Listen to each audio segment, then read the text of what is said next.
So a lot of people erroneously view Shavuos as this minor holiday. You know, like there's the big holidays, Rosh Hashanah, Yom Kippur, then there's Passover, there's Hanukkah, there's Sukkot, and there's some minor holiday many people never heard of called Shavuos. It is one of the three major biblical holidays. There's Passover, there's Sukkot or Sukkot, and there's Shavuos or Shavuot. And it's exactly equal in terms of its spiritual significance. It's actually the source of our Jewishness. It's when we became God's people. It's when God gave us his Torah.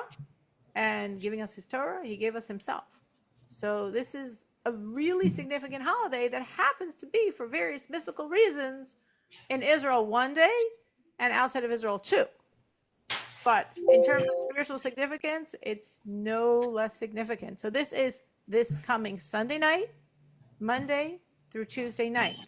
You light the candles Sunday night. We're talking about this Sunday night, June 1st. You're already starting June. In Chicago, if you're in Chicago, at 7:59. If you're someone else, you can ask me later. Monday night, from a pre-existing flame. We don't create a new flame on the holiday, but we do light, but from pre-existing flames. From a pre-existing flame, light anytime after 9:12 in the evening. Anytime after 9:12 Monday night. So that's why next week we are not having a class, because we cannot have a class. We cannot use any of this technology on Shavuos. We can and should study Torah, but not in this fashion. Now, the second day is of every holiday. The second day is the day when we say the Yizkor, the memorial prayer. So in terms of this pre-existing flame, you can either have your flame on your stove for the entire holiday, and then you just light your candle to that flame. Or you could actually light a Yizkor candle before the holiday begins, because Yizkor candles should last more than 24 hours, and it will be still burning for you to put your candle to it and light your candles of the holiday. But on the second night, meaning on Monday night, you light, if you lit before the holiday a Yizkor candle to have a flame, you light another Yizkor candle per person you are saying Yizkor for. If you're saying Yizkor for 2 people, light 2 Yizkor candles. If you're saying for 3 people, light 3 Yizkor candles. You can, as we've said before, and always important to remind everyone, you can say the prayer at home. Of course, it's very nice to go to synagogue for the Yizkor prayer, for the memorial prayer. It's always very good to say things in a synagogue. But if you cannot go to synagogue, no problem. You could say the prayer at home. And after the holiday, not during the holiday, after the holiday, which would mean Tuesday evening after the holiday is over, sometime, let's say 9:15 or so, after 9:15 or so at night, give charity for each person that you prayed for in the Yizkor service. As long as either of your parents have passed away, and you're saying Yizkor for your parents, for any one of your parents, you can say Yizkor for anyone you want, anyone you care about, any Jew that passed, that you want to help their soul, you can light the candle for them. You could say the Yizkor prayer for them. And then after the holiday, give charity for them. Any questions on that before I continue moving on? Okay. Before the holiday begins, so the holiday starts Sunday night. On Sunday, which is the day before the holiday, the 5th of Sivan, this is when the Jews said for the first time this expression of acceptance of God. The Jews said, in Hebrew, it's 2 Hebrew words, na'aseh v'nishma, which means we will do. God, we will do whatever you want. And then nishma, we will study, we will learn, we will understand. This was the catalyst to receiving the Torah. There were, as we hopefully will mention over the course of tonight, 3 different things that happened that really made us able to receive the Torah. And one of them was this statement. It says that God went to all the nations of the world and nobody wanted the Torah. Everyone wanted to know what was in it, and they didn't like what was in it, and it didn't jive with their lifestyle, and they said, no thanks, God. But the Jewish people said, we're not asking what's in it. We're not asking. This is your will. This is our way of being your people. This is our way of connecting with you. Na'aseh v'nishma. We're going to do it, and we'll learn and study what it is. And we're told, Lubavitcher Rebbe says, that before the holiday, meaning on this year on Sunday, think about that phrase. Reflect on it.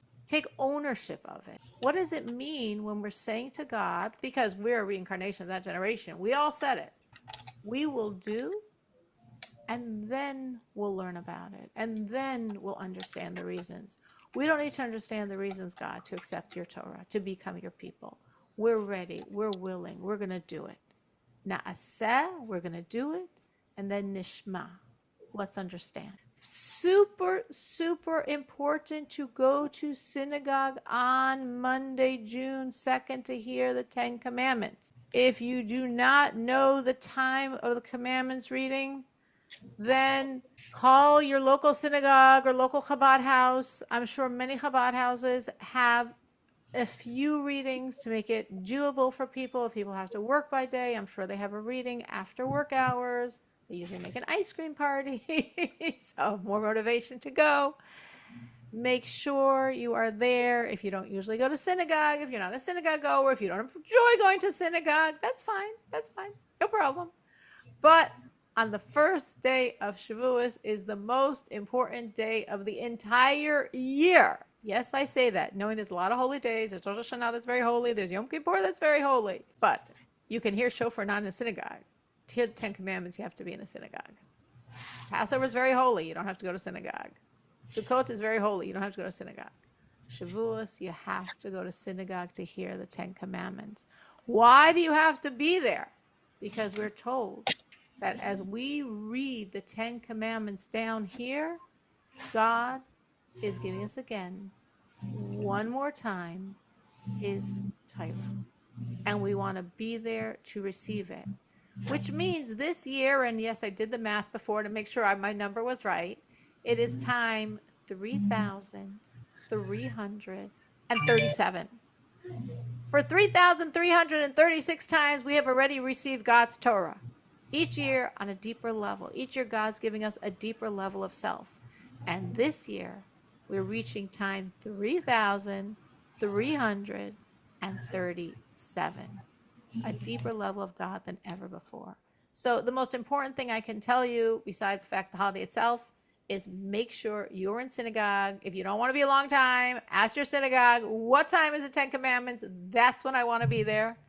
Make sure you're there. Make sure you hear them. You can leave right after. You don't have to stay. I'm sure they'll have some kiddush with probably cheesecake. You can skip it. But make sure you're by the 10 Commandments. The night before, the tradition, the Jewish tradition, is that men stay up all night and learn to atone for the Jews not staying up the original night. Now, that's, of course, an interesting thought, and I do believe last year we spent a long time discussing that at length. I'm just going to very briefly highlight this concept that the Jewish people, from when we left Egypt, that's us, it's not them, it's us, because we're a reincarnation of that generation. From when we left Egypt, every day we were so excited we're getting God's Torah, we're becoming God's people, that we counted, literally, which is why we count every year ever since. We're counting up to getting the Torah. We're less than a week away. Tonight we're going to count Monday night. God willing, a week from now is Sunday night. That's when we get the Torah. Saturday night is the last night of the count. It's very exciting, very exciting. So the Jewish people were so excited. We're so excited, time 3,337. Imagine how we felt the first time around. So the Jews were so excited, and they were working on themselves and working on themselves and working on themselves. And we left Egypt. We were on like the lowest level of impurity, one level lower. We'd never have gotten out. We're on the 49th level of impurity. By the time the Torah came, we were on the 49th level of holiness. There's only one level holier, and that's like by the redemption, Moses by his passing, like, really, really, really, really high. So we've been working for 49 days. And now it's the night before, like tomorrow morning, God's given us the Torah, like this year it would be Sunday night, and we went to sleep. And it says it was a very sweet sleep, and the bugs didn't bite. Nobody disturbed the sleep. And was this good or bad? And we're told, well, the Jews had good intentions. They had spiritual intentions. They felt we did the max we could. We spent 49 days working on ourselves. 49 days to achieve the spirituality needed to become God's people, to receive God's Torah. We did everything we could. And now let's give it over to God. Now we're just going to have God finish off the process, because we can't do any more on our own. Now it's up to him. So let's go to sleep. Let God raise us from above. It sounds holy, and we repent for it every single year. It sounds holy, but it was wrong. Because in the end, no. God does not want to saturate us from above. He wants us to do whatever we can from below. Obviously, we know what he's going to do is far greater. Our efforts are small, but they're very, very precious. They might not be as powerful, but they're very precious because they're man-made. And this is really a lesson every year as we stay up all night to say, no, no, no, no, God, just kidding. God, we are so excited to get your Torah. God, we are not going to sleep. We don't know what we were thinking 3,337 years ago. We are staying up all night and learning and doing everything we can on our own to be worthy, to lift ourselves up to receive your Torah.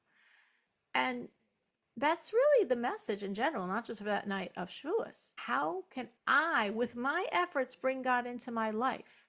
Is there another area of my life that I have not yet given to God? Have I given to God my kitchen? Have I given to God my entire kitchen? Have I given to God my closet, my wardrobe? What have I given to God? What have I not given to God? And what could I give more to God? Because God wants the physical.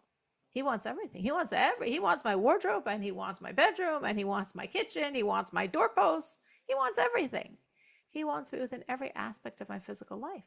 So when it's coming from me, and I find more and more ways to give to God, to bring God into my life, might not be so powerful. It's very precious, very, very impactful for God. So that is why the first night of Shavuos, this year, Sunday night, Jewish men around the world will be up the entire night learning Torah. A famous custom of Shavuos, as I alluded to before with the cheesecake and the ice cream party, is eating dairy. So it's a really easy, delicious, joyous custom to have dairy foods. Some have it just the first day, some have it the first and the second day, to really eat the dairy, and for many spiritual reasons, that is a vehicle to connect to God on Shavuos. What else do we want to remember on Shavuos? We want to add in learning. We are actually told, surprise, surprise, you might find differently in your own life, but no, this is a fact. Your evil inclination, you know that voice that tries to get you to do the wrong thing? Your evil inclination is quiet for the entire 48 hours of Shavuos in terms of learning Torah. Meaning your evil inclination could try to get you to gossip. It could try to get you to be nervous or mad or tense or sulk or have a pity party. Any of those things is possible. But to prevent you from studying Torah, it can't. Not on Shavuos. Shavuos is a time when we're supposed to rededicate ourselves to Torah. We became God's people because we got his Torah. So Shavuos, in essence, very simply, is about accepting the Torah. That's why I said everyone has to be in synagogue to get the Torah. We want to make on Shavuos a commitment for the year. The Lubavitcher Rebbe, every year Shavuos, would re-inspire people to study Chitas. Chitas is a daily study of Chumash, studying the verses and the Rashi as they're divided for the week, meaning every Torah portion is divided into 7 sections, Sunday section, Monday section, Tuesday section. So every day studying those verses with the classical commentator of Rashi is the ch of Chitas, Chumash. The t is Psalms, Tehillim. The book of Psalms is divided into the 29 or 30 days of the month, and every day there's a portion to say. And the final chitas, really in Hebrew we say chitat, is Tanya, that the book of Tanya is divided into every day of the year. There's a portion for that day. So studying the Chumash as it's allocated for that week, the Psalms as allocated for the days of the month, and the Tanya as it's allocated over a year, that's chitas. And the Lubavitcher would always encourage people on Shavuos, when you're supposed to recommit to Torah, to recommit to Chitas. It's interesting because we have 3 here works that are Chitas: the Chumash, Torah, Psalms, and Tanya, the classical work of Chabad Hasidic philosophy. And they all have a connection to Shavuos. Chumash is because that's the Torah. Well, that's what we got on Shavuos, as we keep talking about. Moshe gave us the Torah, right? Shavuos is when we got that Torah. So Chumash, Chitas, Torah, that's Shavuos. Psalms, what's Psalms' connection to Shavuos? Well, Psalms was written by King David, and King David passed away on Shavuos. So the day of your passing is a day of like the culmination of your life. So the culmination of King David's life is on Shavuos, and King David put himself in Psalms. When we say Psalms, we're connecting to King David, whose energy is climaxing every year on Shavuos. And Tanya, the classical work of Hasidic philosophy, which we learned in this class many, many years ago, Tanya is written by the Alter Rebbe, the first leader of Chabad Hasidus, but is really coming from the Hasidus, of course, that was started by the Baal Shem Tov. And the Baal Shem Tov also passed away on Shavuos. So Chumash, Torah, was given to us by Moses on Shavuos. Psalms, King David, who passed away on Shavuos. And Tanya, the philosophy of Hasidus, as it's written down in a way that's intellectually understandable, well, that connects to the Baal Shem Tov, who passed away on Shavuos. So all the parts of Chitas really have a very specific connection to Shavuos. And in general, it's a time to reconnect to Torah, recommit to Torah, not just for that day, but for the year. Something really important. I personally, as I mentioned last week, the whole situation with my son Beryl and his fingers, that I hope everyone, and I'm sure everyone, is praying for him. So last week I wrote into Lubavitcher Rebbe for blessings for him, for these supernatural blessings we want to have for him and his fingers. And the answer I got was talking about saying Chitas. And the Rebbe said that saying Chitas is the channel for blessings for everything needed. And the Rebbe there was actually talking about a health situation. So I'm like, okay, I say Chitas. And my husband says Chitas. And on a certain level, we do Chitas every day with Beryl. But I made an improvement in my Chitas. I asked my husband to make an improvement in his. And I strengthened and improved in every aspect of Chumash and Psalms and Tanya. I made an improvement in Beryl's. Because if the Rebbe is telling me that Chitas is the vehicle to bring down blessings, and I'm asking for blessings, I will definitely take to heart what he's telling me to do to get those blessings. Again, Shavuos is a great time to recommit to Torah in general. I'm pushing this option, but obviously anything is great. And if you want more practical understanding of how to do it, ask me, and it's pretty user-friendly now. So Shavuos is about Torah and our commitment to Torah. So obviously if we're having Shavuos thoughts, we're having thoughts on Torah and how it relates to us. Obviously we always try to do that in this class. And especially when you're entering into like a holiday energy, there's all this energy here. How does it relate to me? How do I take ownership of it? How do I internalize it? So focusing on Torah, there's many things to say. But of course, I'm going to say what most resonates with me, because that's what you share. Torah is God sharing himself with us. Torah is like us reading God's diary. When God gave us the Torah, he gave us himself. The first word of the 10 Commandments is I. I am God, your God, who took you out of Egypt. Now, the word in Hebrew for I is ani. But in the 10 Commandments, it doesn't say ani. It says a different word. Anoichi, which we also translate as I, but that's not how we say I. We say ani. So our sages say the word anoichi is used because it's an acrostic of, it's 4 letters, symbolizing 4 Aramaic words, ana, nafshi, kisavis, yahavis. If your Aramaic is rusty, what that means is I put myself in the writings. When I give you my Torah, anochi, when I give you my Torah, I put myself in the writings. I'm giving you myself. If you want me, study Torah. Grasp me with your mind. I will be within you. I will be one with you. The closest way we get to God is by learning Torah. And the Lubavitcher Rebbe compares us to a child who he loves his parents so much. When he sees him, he runs, he hugs, he kisses him. Okay, maybe not your 19-year-old kids, but imagine when they were like 3 or 5 or 6 or 8. And when you're running and kissing your parent, it's not out of what you can get out of it. It's just for love. And that's a Jew. When a Jew has a free minute and he can grab and hug his father, the king, God, he does this through Torah. Because when you're learning, you're getting God. You're taking God. You're becoming one with God. So the Jew, when he's learning, he's not necessarily thinking, I'm learning to know what to do. I'm learning to fulfill the commandment of learning. I'm learning to get reward. I'm learning to get blessings. He's learning to give God a hug. When we learn Torah, we're giving God a hug with our mind. So this is a way the Rebbe explains this idea of us and the power of learning, what we create by learning, why we learn. What about yourself? When you're learning, when you're studying Torah, what's your motivation? You're in this class now. You're learning Torah. Why are you on the class? To connect to Hashem, to know Him better. And it's a mitzvah to learn Torah. So Menucha just said 3 things. All are valid. All are good. She said to connect to God, to connect to Hashem. Learning Torah, as I'm saying, is the deepest way to connect to Hashem. She said to know Him better. Because as the more we study His Torah, we understand Him. It's not just a word, God. There's meaning to it. And she said, it's a mitzvah, it's a commandment. I'm serving God by studying Torah. All 3, all very valid. Anyone else? What are you thinking of? Why do you learn?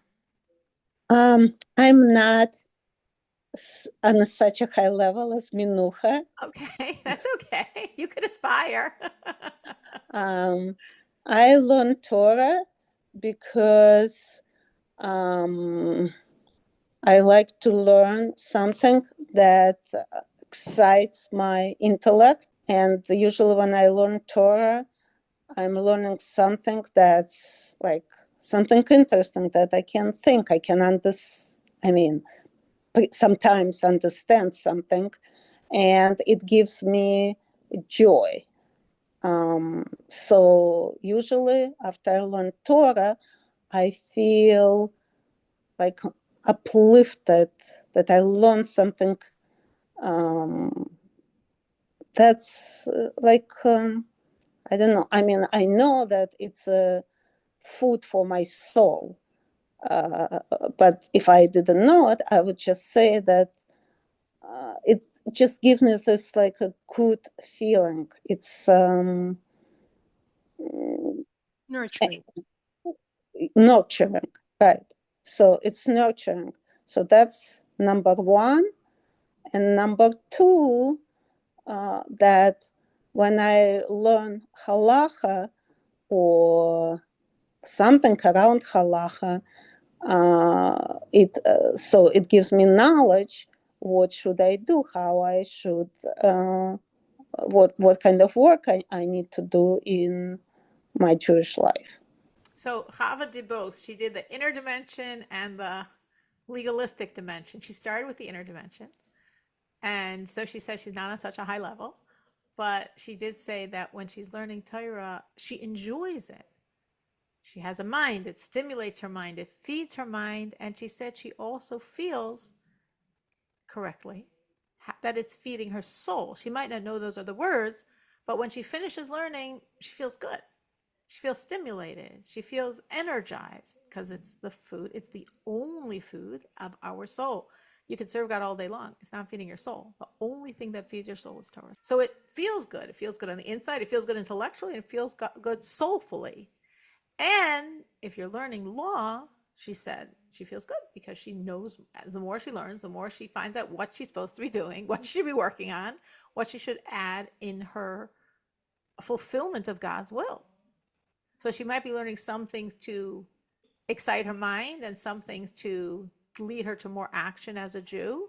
And I guess she's balancing both because she's feeling fulfilled in her learning and she wants to learn and know what to do. Anyone else?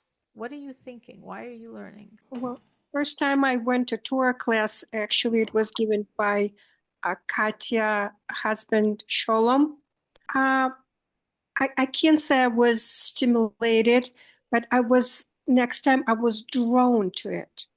I wanted to come again and again and again. And later I learned that it's food for the soul. And then I made a connection to it. It made sense to me why I was drawn to it. That's so It was nurturing to me. But I could put it in words later on. That's interesting. So you're saying it's not that you went there and you were so intellectually stimulated and excited like Chava is, but like despite that, something kept you going. You wanted to be there. And then you realized that it was nourishment. You were getting fed. So you were pulled to be there to get fed, which is why you supplied the word for Chava, because you understood exactly what she was saying, how it's nourishing the soul. Beautiful. Wow. Really special. Anyone else? Any other thoughts? Rachel? Of course, I agree with everything that was said. And also, I think mostly I feel like it's a commandment. I have to learn Torah. But at the same time, it gives me something that I can apply to my life, learn the lesson from it. So you're saying, on one hand, yes, what everyone said, and specifically going back to what Menucha said, this is what God wants. He wants you to learn Torah. And you're saying you see how Torah is so applicable. You see how Torah, when you learn the lessons of Torah, it changes you and you become a different person and you become more patient or more kind or more compassionate or more tolerant or more able to handle the stresses of life. The Lubavitcher Rebbe always says, one of the most basic things he always says is that Torah, right? That's the word we use in Hebrew for scriptures, and not just for the scriptures, but for the entire body of knowledge that God gave us. Torah is from the root word hora'ah, which means instruction. Like in Hebrew, we say a teacher is a mora or moreh. It's a man or woman. Mora, moreh, hora'ah, Torah. It's all the same root word.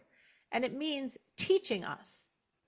So that is exactly actually the point the Rebbe makes, what Rachel's saying about Torah, that Torah is our teacher.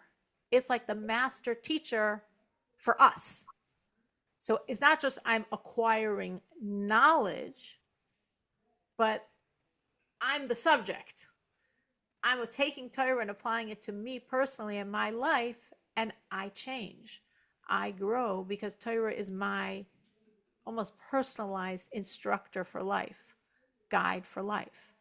So that is very, very, very true. And again, you can learn and not take the lessons and not see the connections, but hopefully as we learn, some things do ding in our brain and like, oh, I can relate to that. That's sort of talking about me. That's my situation. And I can then apply it to my own life. Anyone else? Any other thoughts on why you learn? I mean, everyone here is learning. So you're all in this situation because you're all coming to this class, which means you're learning Torah, plus whatever else you learn. But if you come here, you're learning Torah. So we had beautiful thoughts from Menucha, from Chava, from Rivka, from Rachel. Sometimes you hear so many beautiful thoughts, you're like, I have nothing to add because like everyone else had something so eloquent and deep and meaningful.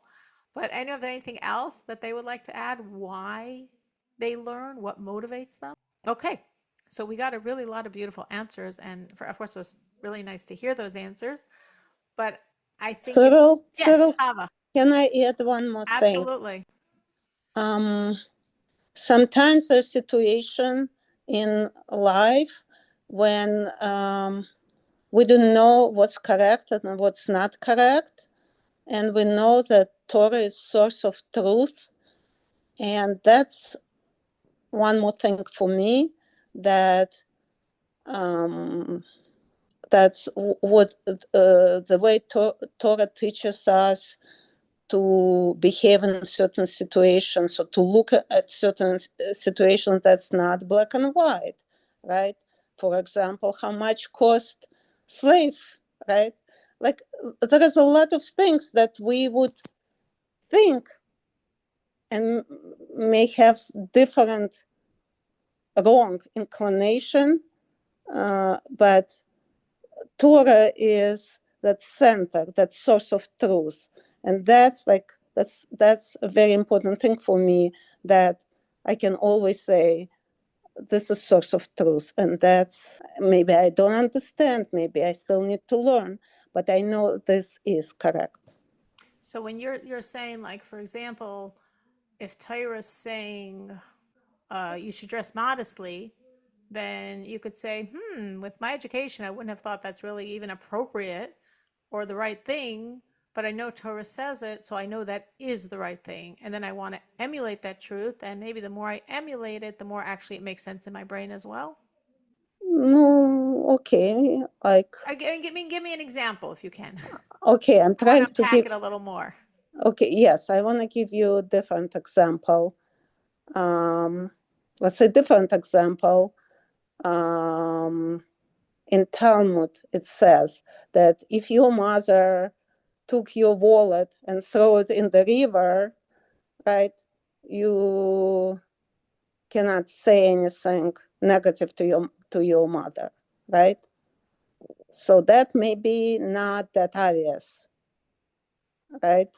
Or a different example, like what did I think? Like, for example, if two people walking through the desert and one person has water, right? And the Torah teaches us, should the person share their water, right, or not? Those situations, they're not natural for people to decide what the right thing to do. And Torah teaches us. That's what I'm saying. So then Situation when it's almost like what Rachel is saying, but in a different way, that you're looking at Torah and the truth of Torah truth of is Torah, giving you that's a guideline. So, okay, so your life, like taking the example in the water, in the desert, and Torah says, God gave you your life and you have to guard your life. And if there's only one life there, you do have to guard your life. Oh, I thought I was supposed to put everyone else in front of myself. And Torah's saying, well, God gave you your body. No, you can't just decide to destroy it. It's not yours to destroy. God gave it to you, and God has his guideline of how he wants you to protect it. Or like you're saying, the honor of your parent to that degree. You're saying, yeah, exactly, to that degree. I wouldn't think so. So it's good I have the absolute truth to tell me, because I wouldn't think that on my own. right, right. Absolutely. So that's Mhm. it's like the idea of Rachel, but in a different way. I think Rachel is more saying in terms of character growth and development as a person. That's what I understood what Rachel meant. And you're saying it in terms of knowing what's what, like Right, understanding the truth, because our minds wouldn't necessarily think the way God thinks. I mean, that's okay.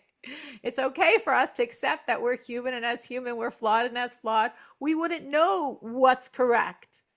And when Torah tells us these are the facts, this is law, yes, in many situations. Yeah, now that I understand what you're saying, I could think of many situations where Torah tells us things that we wouldn't know, but guess what? Now we know. Now we know God's truth. Now we know the ultimate and only truth, and now we apply it in however that pans out in our own life.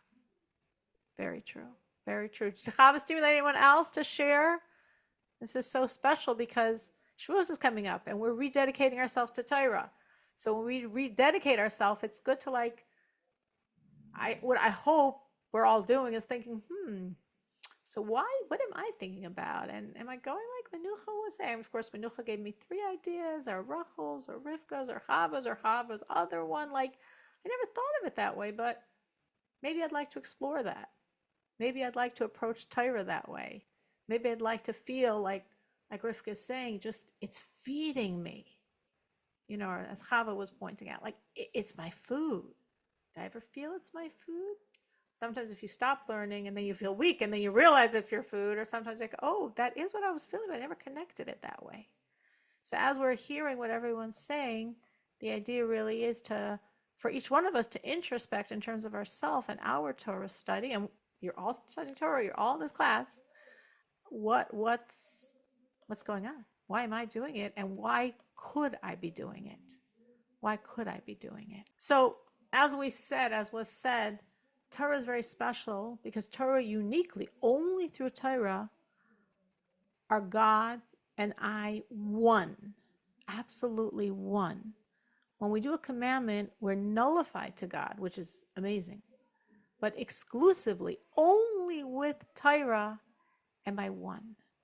That's a relationship that none of the upper spiritual worlds have, that no angel has, that no godliness has. That's all creations.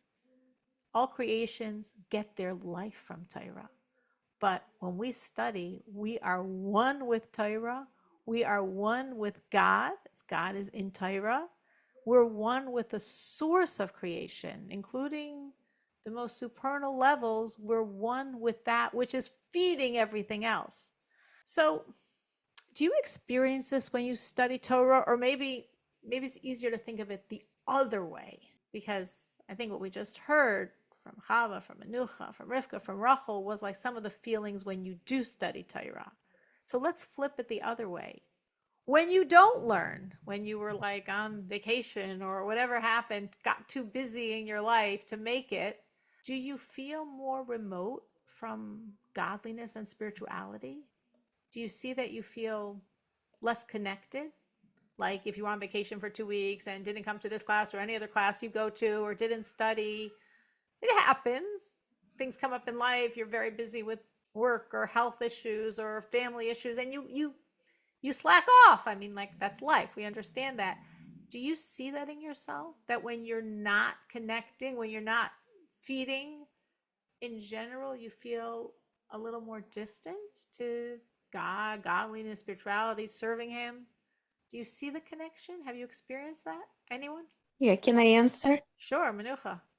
Well, you don't, even being on vacation, you don't disconnect completely, because you still, like, it's your daily life. You pray in the morning, and you say psalms like as much as possible, and you pray before you eat and after.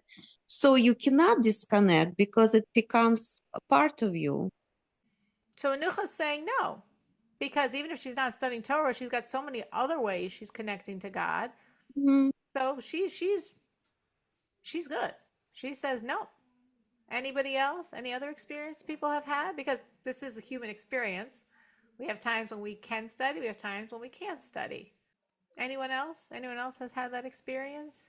I just want to, I think I already told that it surprised me how my husband noticed how Torah study affects me. Because when we started learning Torah, and then one day my husband says to me, "Why don't you sit down and I'll read you today portion?" And I was grateful and I listened, but then I asked him, "Why? Well, why did you ask me? It was just unusual for me." And he said, I know you were upset about something." And he said, "And I noticed when you started Torah, it really calms you down." I had this feeling this was coming, Yeah, Happier wife. I better he- learn some Torah, get my wife happier. no, he was reading it to me. Right. I Right. get this. And it I didn't even realize back then. I didn't realize it, but he did. He was experiencing it. I see that. That's very sweet. That's very, very, very sweet that he saw it and he's like, "Oh my gosh, okay, she's upset. Let me get some Torah out. Let's help her. It's gonna work her down." Anyone else has seen anything about themselves when they are not connecting as they normally do? Specifically, we're talking about to Torah study, because that's true. It's Torah study. I would not imagine getting disconnected when I'm not in class, because we learn so that we get this knowledge, and it should stay with us. We carry it with us, wherever we are, whenever we are. So no, we should not get disconnected. That's beautiful. So Polina said she's not disconnected because the Torah is a part of her. So wherever she is, she has the Torah. It's an interesting story with King David, that it says King David was in the bathhouse. That's what they had in those days. And he's like, "Oh my gosh, I'm naked of serving God." And he said, "Oh, no, no, no. I'm circumcised. That never leaves me. I'm always connected with God." We're told there are 6 commandments that are constant: belief in God, belief in the oneness of God, not believing in anything but God, loving God, fearing God, and not straying after our minds and hearts when they go in unhealthy places. And really, those are commandments. But really, to fulfill any of those commandments, to fulfill properly those commandments, we need a lot of Torah study. Because as we learn Torah, it fleshes out, what does this mean? God, and my belief in God, and my belief in the oneness of God, and that there's nothing but God. And therefore, having this connection and love of God, and having this awe of God, and being conscious of the way my mind and heart messes me over and deviates me from my relationship with God. So that's sort of, I think, I could think what Paulina is saying, that if you study Torah, it's with you and you're constantly connecting as we constantly are really serving God in all of these ways, no matter where we are and what we're doing. Anyone else? Any other thoughts on this question? Carol, Mhm. I just want to say hi to Paulina. Paulina is my dear first cousin. I'm Oh, so that's glad to so see her cute. here. Cousins. Wow. That's We're first amazing. cousins. All right. So listen, if you didn't see each other Memorial Day, you got together on the class. It's like virtual counts nowadays in our world. So amazing. Oh, I'm glad. I'm glad. Yeah. Menucha, no, your sister's not on. Otherwise, I could say Menucha and Rena also have those moments. Very nice. Wow, that's beautiful. Connected on which side? Cousins through? My mom and Paulina's dad, brothers and sisters. Oh, so your grandparents did something right. No, our grandparents were Isaac and Rebecca. And they did something right to merit to have two granddaughters that should be learning Torah and learning Torah together. That's a big merit. Big merit for your grandparents. Okay. Anyone else have any thoughts on this? I have a thought that I think when I don't learn Torah, my Yetzer Hara is getting stronger. I mean, my Yetzer Hara is always strong, but maybe when I'm learning Torah, my Yetzer Tov getting stronger. That's probably the right way to say, and winning sometimes. But when I don't learn Torah, sometimes my Yetzer Hara wins a little more often than I'd like to.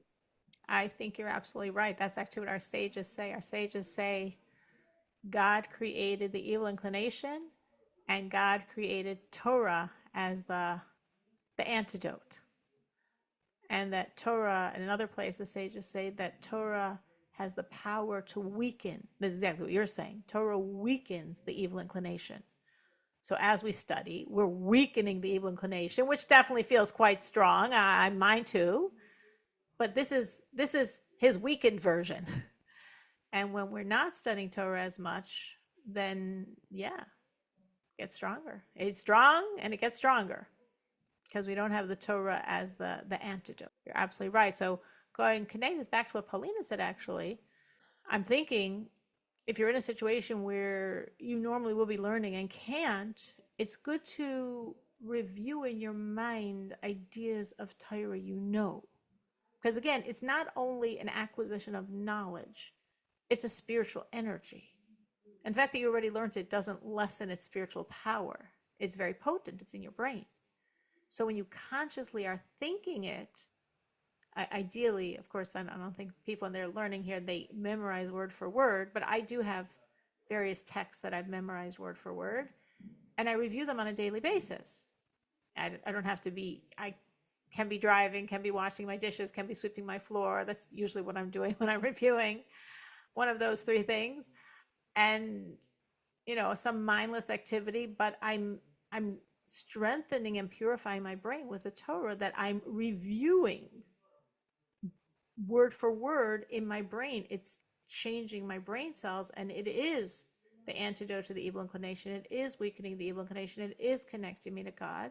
And if you don't have anything memorized, truth is you probably all have some verses from Torah, like Shema, which is a verse from Torah, maybe some pieces of prayer that are from Torah. But just even the concepts, as you're thinking of concepts that that were meaningful to you, and that's why you remember them as you're thinking them, that can also give you some of this benefit if you're in a situation where, for whatever reason, life didn't allow it, and you weren't able to be learning as much as you would want to, as much as you normally would. Oh wow, it's 9 o'clock. All right. So I knew I prepared much more than I'd be able to do, which is totally fine, because whatever we discussed is exactly what somebody here needed. Hopefully everyone needed something. So everyone walked away with something. And if it wasn't what you needed, the other parts were for someone else. But you got your part and someone else got another piece. But we should really take whatever was your piece, recommit. Before, I said there were 3 things the Jews did before accepting the Torah. One was, again, as I said, that Na'aseh v'nishma, really giving God the sense of, we're in, I'm here, I'm here, I'm in, I'm invested, I'm accepting. The unity of Jews. Jewish unity was a very big precursor. So that's also a beautiful thing to work on before Shavuot. The whole working on ourselves, the 49 days of counting that we're now in the last week of. So it's a very exciting week as we come to time 3,337, and really recommitting to Torah. Be there Monday, find whatever Chabad house or synagogue is near you, the time they read the 10 Commandments. Be there, and when you're there, be focused, be accepting, understand God's giving the Torah literally. I don't see the thunder and hear the lightning, but literally it's happening again, time 3,337, for an even deeper place, and recommit to Torah, which is our response. God, you're giving us yourself. God, we're so grateful we're taking it.